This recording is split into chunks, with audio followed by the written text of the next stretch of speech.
Muhammad sallallahu alayhi wa sallam.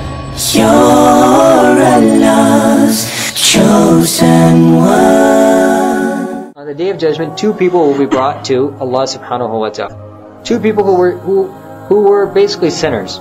They will be brought to Allah subhanahu wa ta'ala. Both of them will be banished to the hellfire. Both will be banished to the hellfire. After being banished to the hellfire, one of them will hear the pronouncement of Allah that you are banished to the hellfire, and he will start running towards the hellfire. Running just as fast as he can towards the hellfire. And another one will hear the pronouncement of Allah's banishing him to the hellfire, and will drag his feet and look back. And then will walk forward and then look back. And then drag his feet and then look back. So both of these people will be returned to Allah subhanahu wa ta'ala. And it will be asked of the first one, that you were banished to the hellfire, so why did you run? So that person will say, oh Allah, I spent my whole life disobeying you.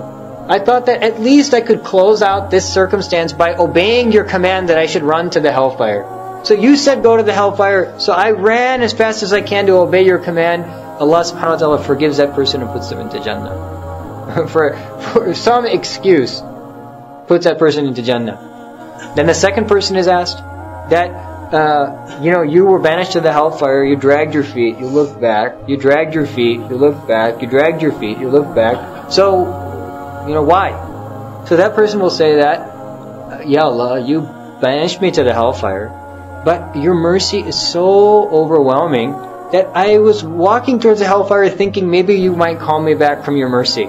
Then I walked forward, then I looked back thinking you might call me back from your mercy. Then I walked forward, then I looked back thinking you might call me back from your mercy. And then based on that, Allah subhanahu wa ta'ala will say, yes, my mercy overrides my wrath, and Allah subhanahu wa ta'ala will put that person into Jannah as well. So this is the extent of the excuses that will be made on the Day of Judgment to put people into Allah subhanahu wa ta'ala's Jannah.